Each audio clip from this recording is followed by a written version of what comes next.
Perk Sheni Halacha Gimel Al Hilchos Teshuva. Kol Misvad Vidvorim. Person makes a verbal confession.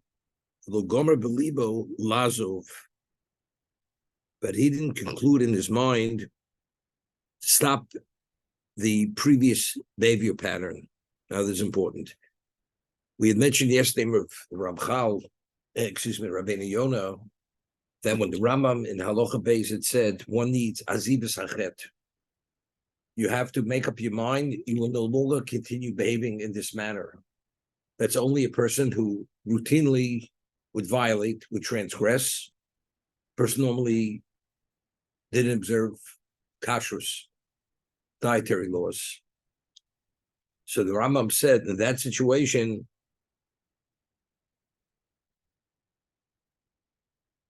sheyazov achotei cheto, yasir machshavto.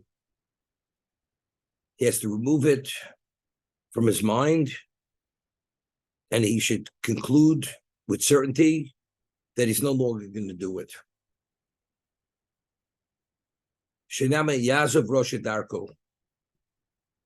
And afterwards, he says, you have remorse, and you have remorse. So the three components. You have to make a commitment, you're not doing it any longer. You have remorse.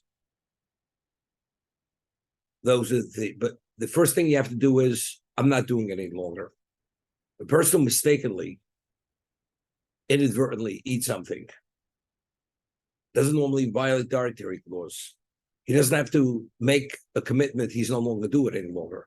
It was accidentally, mistakenly ate it.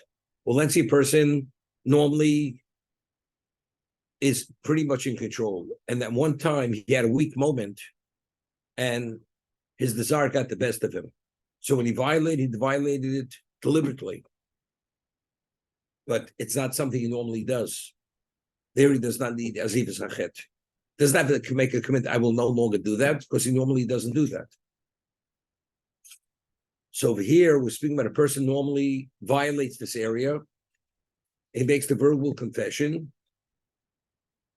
So he's misvada belibo, v'lo goma belibo lazov.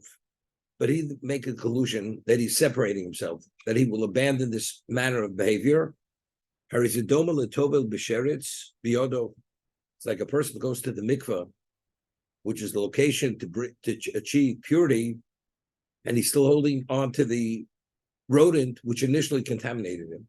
Person comes in contact with a rodent, and now he goes to the mikveh with the rodent, and he hasn't released the rodent from his hand.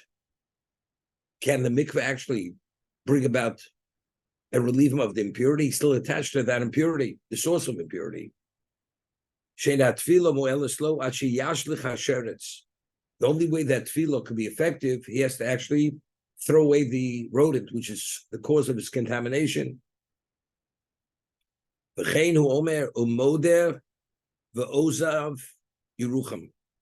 one who admits, that's the confession, he admits the ozev, and he leaves it, he abandons it, Yerucham, that person will be worthy of mercy. So again, one has to have, and this will be discussed, person is doing tshuva for speaking Lashon Hara. And he says, I will no longer speak Lashon Hara. I regret I spoke Lashon Hara. I will no longer speak it. In reality, he will speak it. Because it's impossible to change in a moment by just because you said you won't, that you won't. When it comes to violating, let's say, dietary laws, and he always frequented a restaurant every day, that's when he violates it. I will no longer go to that restaurant. That's a commitment he knows he can make. He made a commitment, I will no longer go there, therefore I'd have to be concerned I'm going to violate dietary laws. And he knows himself it's within his capacity not to go, not to cross that line. So he made a commitment, he's not going back there any longer. As a result of that, he separated himself from the cause of his initial transgression. Now he regrets that he did it, and he's not going back there any longer. Okay? But let's say he says, I won't do it, but in his mind, it's not so simple.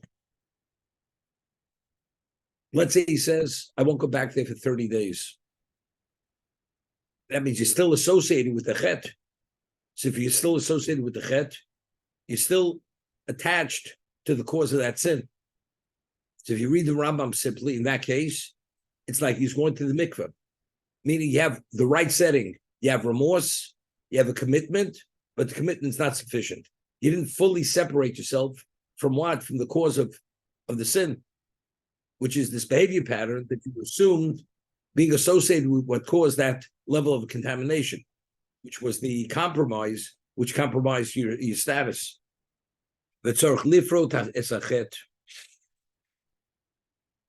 And you have to articulate the sin. You just can't say, I sinned.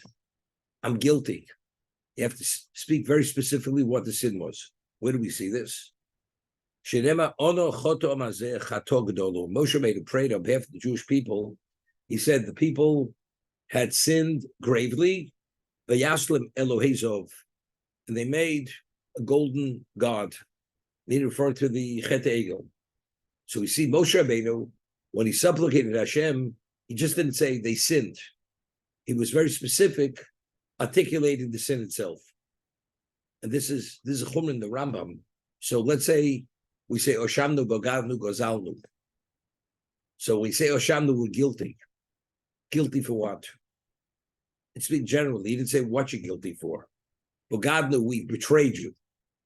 In what way did you betray God? So according to Rambam, unless you articulate in what context were you guilty, in what context did you betray, it's not appropriate vidur. Even though in your mind you may think it. You may think it's for eating not kosher, for eating without saying a bracha, for eating on Yom Kippur. Although all those transgressions start with the letter Aleph. Ochalnu b'Yom Kippurim. Ochalnu chutz l'sukkos achilas keva. You ate out of the sukkah something that you should have eaten in the sukkah. Ochalnu chometz b'Pesach. You think it, but you didn't say it. It's not valid. It's not a valid confession. Although you said, Oshamno, I'm guilty. You have to say, ochalnu chometz b'Pesach. Ochalnu chutz l'sukkah achilas keva. Ochalnu b'dli bracha tchila v'sof. I ate with eating something without predicating on a bracha or saying the after bracha.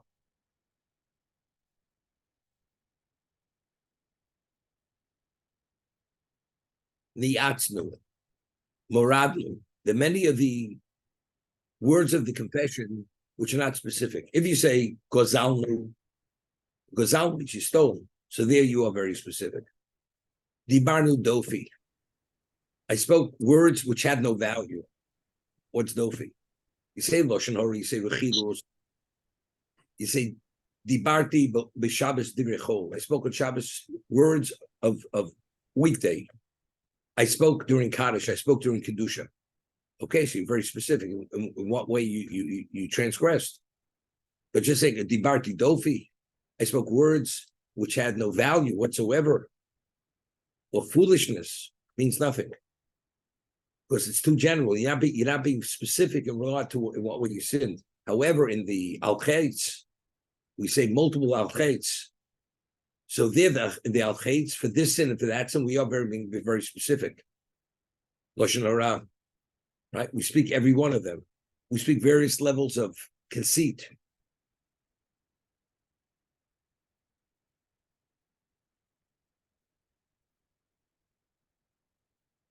Midarkei Teshuva. What is the manner, the mindset of a person who does Teshuva? And as a result of this mindset, he behaves in a certain way. Midarkei Teshuva liyasashov tzoek tomid lefnei Hashem bebechi ubetachnunim. Person continuously, he cries out to Hashem with tears, ubetachnunim, with supplication. What supplication? It's not just saying the words. There's feeling behind the words. You're pleading with God for forgiveness. Bechi ubetachnunim. V'oset tzedakah k'fi kocho. And one gives tzedakah based on his ability. Meaning for a poor man to give even a small amount is considered something substantial. For a rich man, it's meaningless. So it's giving tzedakah kfi kocho, umisrachik harbe min hadover shechotabo, and he creates all kinds of fences. He distances himself from the setting which caused the sin, which he sinned. This is asay siog Torah, right? Chazal tell us all rabbinic laws are offenses, but each person has to make his own personal offense. When we read in Pirkei Avos, asay siog Torah, everybody knows exactly where his weaknesses are. As a result of knowing exactly where our Achilles heel is, we have to take the precautions in those areas to distance themselves from whatever that may be. I'll give you an example. Person has a TV, and a person says, I just want to watch the news. But it's inevitable when you watch the news, certain other things come on interspersed when you're watching the news. So, and you want to do tshuva for seeing or hearing certain type of informational material which is inappropriate. And it's inevitable. Or sometimes you put it on, you may change to locate it, you cross another station, which you don't want to see it. You make a commitment, I will not open the television set. Will not open it. I'll read about it in the paper or have something which is only a news channel. Nothing else is on there. And even the news channel, till you get to the news channel, everybody knows exactly what his issues are. So to the degree that you know your vulnerability, and what usually happens, or sometimes happens, you take that precaution and you don't go near it. So this is umisrachik harbe. It's not misrachik. You distance yourself. Misrachik harbe. You must distance yourself to a great degree. Min adov shechotabo. From the object or the issue in which you sinned. I'll give you an example. The Chofetz Chaim writes very often in shul, it's between Mincha and Ma'ariv, Saturday night. People, let's say, come to shul 20 minutes before Ma'ariv. Coming back, now and people are waiting for Ma'ariv. What are people doing in shul? She says you have different groups there. You have people who tell me the Chachamim, they're sitting and they're discussing Torah. But the ordinary people, when they sit down, they start talking, or they're standing around waiting for Ma'ariv. What do you think the conversation is? Definitely nothing of great value. And he says, when you speak of something which is ordinary, it's inevitable. What comes in the conversation is usually gossip. You start speaking about other people. And when you start speaking about other people, it's inevitable. There's going to be intermingled in that discussion, Lashon Hara, or Hilchos. Did you hear what happened? Did you hear what he said? Or people tell tall tales. Gross exaggerations. What are gross exaggerations? Check it. It's lies. So he says, the Chofetz Chaim, it's better to go sit all by yourself and don't be sociable. Don't be involved in that social experience, because it's inevitable that that period of time you can be in violation of multiple negative and positive mitzvahs, because you're going to say things which are inappropriate. If you're going to speak and learn to people, it's not a problem. But if the discussion is not learning, then it becomes problematic. Better go sit by yourself and not be there. So Yisrachik Harbe. So if you know that's the reality, what goes on. Years ago, on the Lower East Side, in the 50s, there were a lot of Jews lived down there. Shabbos afternoon, when the weather was okay, the streets were so filled with people. Shabbos afternoon, you couldn't walk on the sidewalk. You had to, sometimes if you wanted to pass, you had to walk in the street to be able to get to the destination where you were going. That's And all the people were there socializing. Young people, older people, middle-aged people. And everybody was talking. What do you think they were talking about? You caught up on the latest. They hadn't seen each other since the previous week. This is after they wake up from the Shabbos nap, and now you take the walk, the stroll, you meet people. What do you think you talk about? You go to a hotel, they have these retreats for Pesach, for Sukkot. In between meals, you take a stroll, you sit on the lawn, you sit there and you talk. What are you talking about? So this is all the same thing. Yisrachik harbe. It's not enough just to distance yourself. Harbe. If you know this is an area which is a weakness that you violated in the past, you have to take very serious precautions and fences that you shouldn't cross that line again. Even if you fail, if the fence was a sufficient fence, was harbe, at least you showed and you demonstrated openly that you don't want to go back there. So even if you fail, which you did the wrong thing, the liability is not the same liability because you took that precaution and a sufficient precaution. Just making the point, Yisrachik harbe min hadover shechotabo. Umeshana shmo. The Rambam is quoting Gemara Rosh Hashanah. One should change his name. What does that mean? You change your name? Kloma ani acher. You don't want to identify with that name any longer. You're assuming an alias. Ani acher ve'eni osa ish she'osa osa masim. I'm no longer that person. Because psychologically, you don't want to be associated with that label, with that appellation, because that label identifies you with a previous matter of behavior. And he changes all his ways, Latova.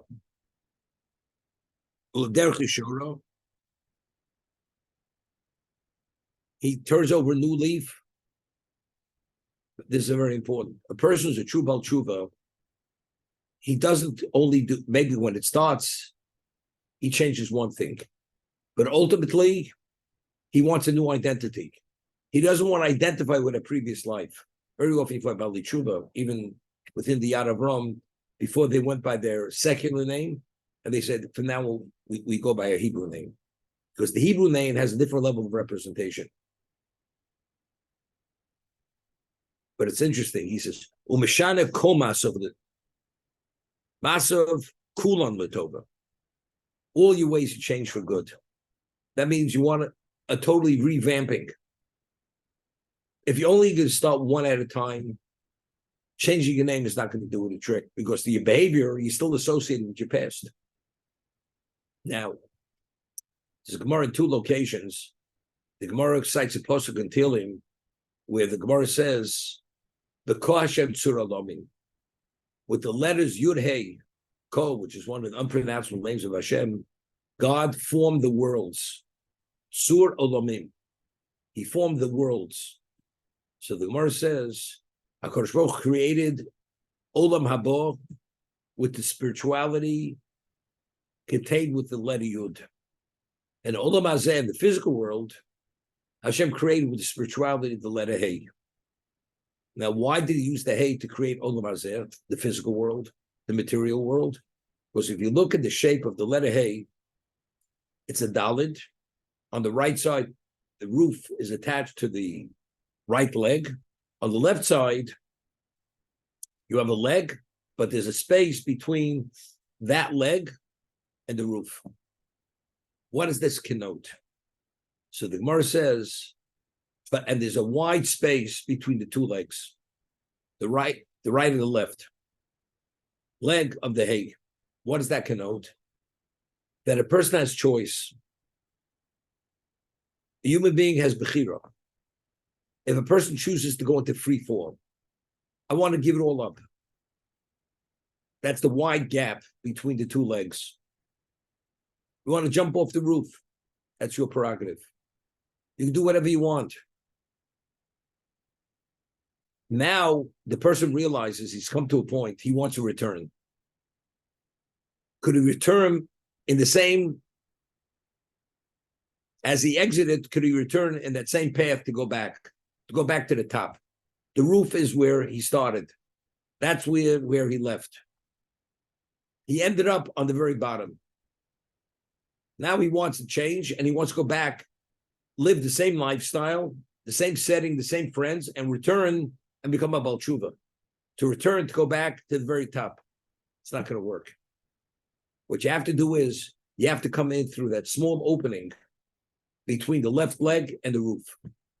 You have to revamp your life, because to change where the setting is the same setting, the same name, the same friends, the same location, and everything the same. Except now I'm going to act honestly. Now I'm going to speak and I'm going to restrain myself, although the people are the same people. It's not going to happen. The only way it's going to happen, you have to come through that small opening between the roof of the hay and the left leg. That's the Gemara. So the Ramak explains this. That's Ramosh Kodavir in the Tomat Dvorah. The Gemara says, "B'mokum shebali tshuva omdim, afilu tzadikim v'edim omdim." Where a Baal Teshuva stands, he has a certain characteristic which even the tzaddik who's been a tzaddik all his life does not happen. Now, we find that it's based on Chazal. It says, "Tovim dodechem miyoyim." Rabbeinu Yonah cites this in Pirkei Avos, cites this in the Shari Tshuva. Tovim dodechem miyoyim. That what is beloved to Hashem is better than wine. What does that mean? That Tova Divrei Sofrim Miyeni Shel Torah. That rabbinic laws in God's eyes have greater value than Torah law. Why? Why does it have greater value? All rabbinic laws are offenses. What is offense? Offense is a demonstration of Yirus Hashem, of your reverence and your fear of Hashem, that you're taking the precaution not to go there. That you don't violate the Torah law, of course, that's the word of Hashem. So observing the word of Hashem and adhering to it doesn't demonstrate as much as observing offense. Assuming offense is, I don't want to go near that location, so I take every precaution not to violate it. So creating offense is a greater demonstration of Yirus Shamayim than observing the Torah law. Because, of course, the word of Hashem, of course, I wouldn't violate. But to be concerned that even though it's not remote, but it's possible, or probably I won't, and despite that, I take the precaution, it's a greater demonstration of Yirus Shamayim. And the Rabbeinu Yonah says that all the mitzvahs of the Torah, all of them, his words are paparos to what? To divrei sofrim. It's like an appetizer compared to the main course. Because the main mitzvah in the Torah is Yirus Shamayim. That is the primary. Everything else is a demonstration of Yirus Shamayim. Why do I observe Shabbos? Because God says I must observe. That's Yirus Shamayim.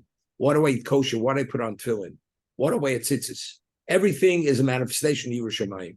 So what are we always addressing? We're always addressing the mitzvah of what? Of Yirus Shamayim. So when you take the fence and you create every precaution not to cross it, it's a greater demonstration of Yirus Shamayim.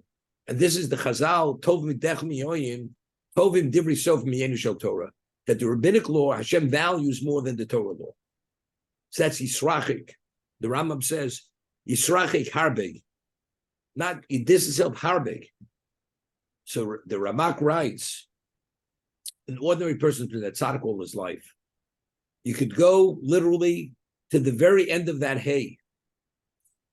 Meaning you can make a very ordinary fence, and it's sufficient. Because since you've never crossed that line, one doesn't need a serious fence to hold you back from doing the wrong thing. But a person will multiple times led his life where the Torah didn't exist. So what does he have to deal with?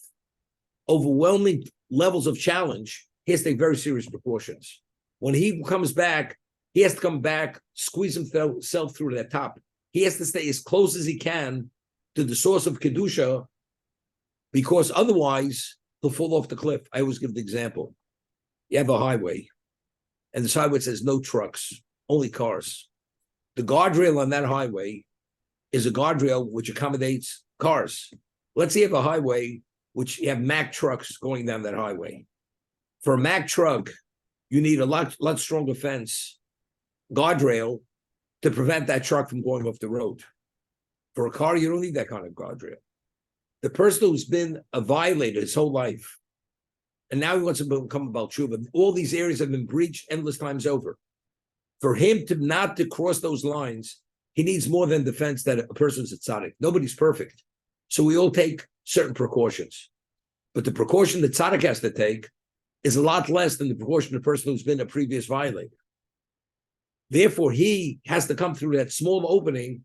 He has to be closer to the top. He has to be in an environment which is so committed to what he should have been committed that there should be no negative influence. He can't go in an area which has a representation of the negative influence. I'll give you an example. A person was an alcoholic. An alcoholic, they say, something, you shouldn't even walk into a room where people are drinking. Because the moment you see that, you may gain some interest. And you get close. Once you get close and you can smell it and you see the label on that bottle, it may be too much for you. Don't even walk into the room when they're drinking. The person who's never been an alcoholic, doesn't drink. He can even speak to the person who has that cup of whiskey in his hand, the glass of whiskey in his hand. Doesn't make a difference. And he could be gulping it and telling you what it's all about. It doesn't touch you. But the one who's been the alcoholic, he can't allow himself to be exposed to that. So he has to keep his distance, a very far away distance. And that's Yisrachik Harbe Minachet. It's not just Yisrachik, it's the Harbe. So everything is literally determined by where you've been, to what degree, what kind of offense you have to take.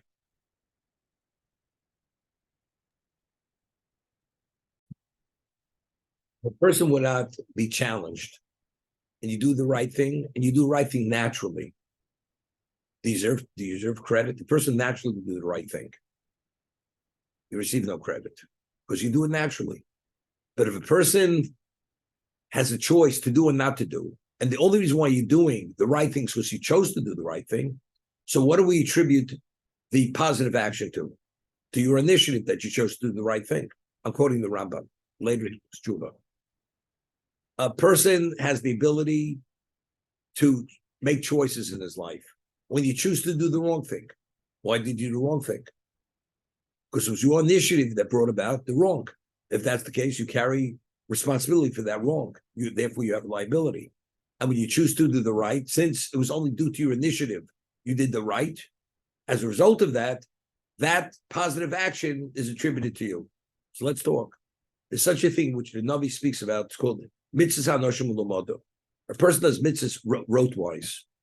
You go to shul every day, you put on tefillin, and you daven. But you're ready, it's habitual. When something becomes habitual, it's very difficult. It doesn't have as much value because you're just going through motions. But what happens, despite the habitual behavior pattern that a person normally takes, you go and you rein in on yourself and you focus and you have kavanah.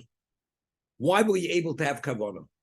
Because you made that effort to focus and infuse those words or that action to do it for the sake of the mitzvah, or to do it with Avos Hashem, to do it with Yiras Hashem. Whatever level you infused it with, that was your overt initiative, which added to that.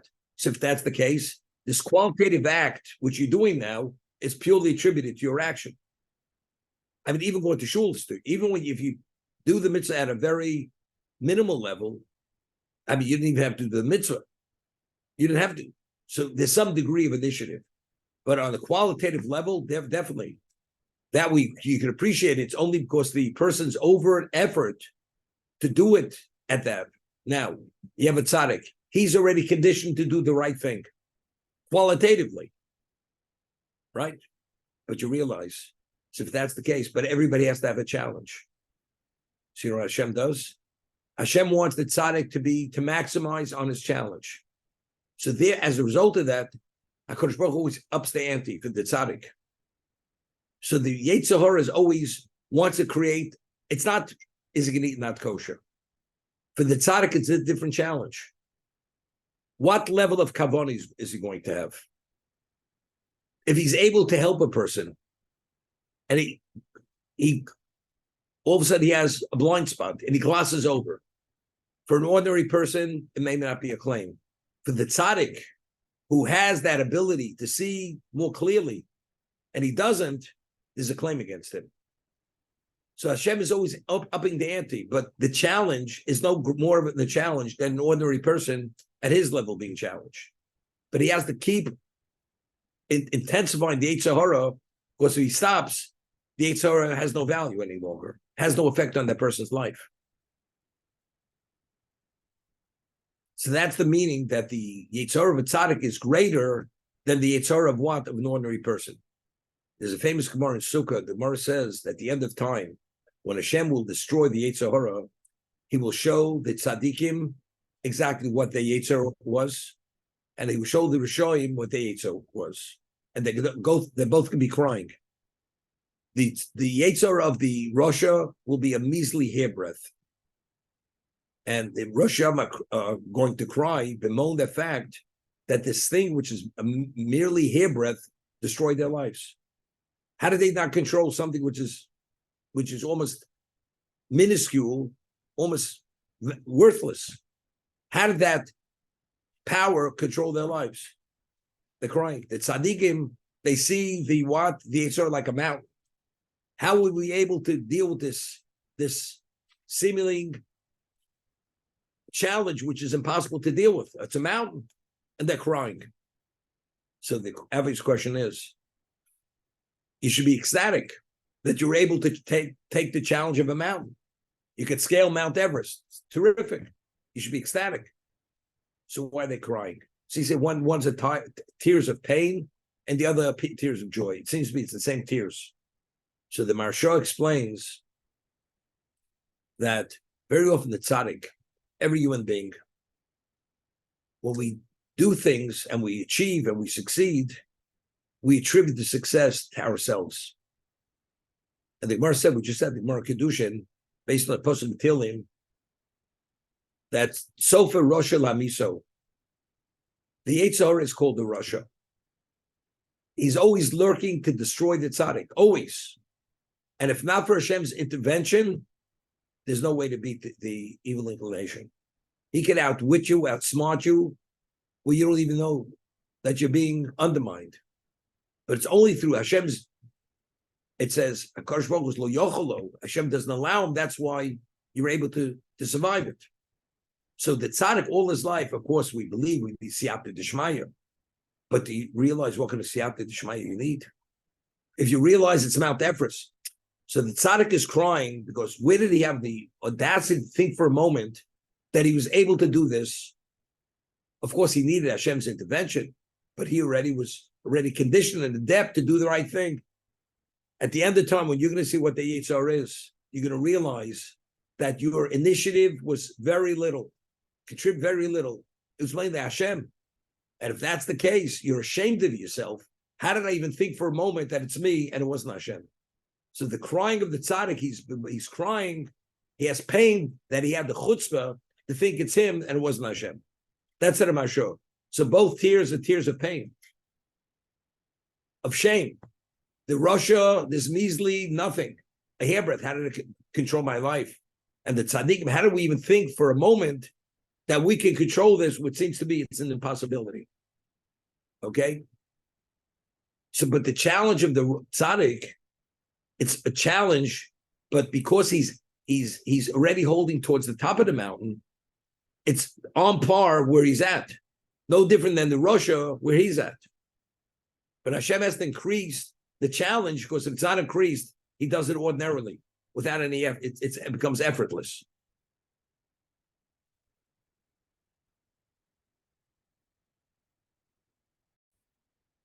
Says on Rosh Hashanah, there are 3 ledgers opened on Rosh Hashanah. Sifro Shel Tzadikim, Sifro Shel Rishoyim, Sifro Shel Beinanim. 3 books, 3 ledgers. Tzadikim are Nechtovim, Nechtomim, La'alter L'chaim. On Rosh Hashanah, the Tzadikim are signed and sealed immediately for life. Rishoyim are sealed and signed immediately for death. That doesn't mean they'll die, but it means not for something good. Beinonim, the middle of the road people, are tluyim v'omdim. Hashem holds judgment in abeyance. Im zochu, if they're meritorious, and Yom Kippur comes, they'll be forgiven, and they'll be inscribed in the book of what? Of life. And if not, chas v'sholom, it's the other way.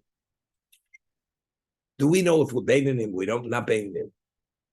Even the tzaddik, it's the way we have to see ourselves. Hashem knows exactly what we're at, where we're at. We don't know. So even the tzaddik, the way he sees himself, to see yourself as a Russia, it's not a good way to see yourself, unless you know you are. Why? Because if that's the case, it brings about a certain level of despair, and therefore you should never see, as it says, Pirkei Avos, I'll take Russia if they. You shouldn't see yourself as a Russia. You shouldn't see yourself as that. So we see ourselves as Beinonim. Are we Beinim? Only God knows. Hopefully, we're maybe even tzaddikim. But there's always improvement. Because a tzaddik doesn't mean 100% tzaddik. If the majority of your actions are considered positive, your classification is tzaddik. Even though the minority are negative. That's tzaddik. But even the tzaddik could do better. So by him seeing himself not as the tzaddik, as the Beinoni, that's a positive for him. Because when it says Zochu, the Rambam says Zochu lasas tshuva. During the Aser Shmei Tshuva, if you see yourself as a Beinoni, it says Zochu lasas tshuva, then nechtovim lauto l'chaim. Then they are inscribed in the book of life. Because no matter what, you're going to upgrade. Because since you're concerned that you may not be in the book of life, you can do whatever you can not to leave a stone unturned to do tshuva. That's zochul asas tshuva.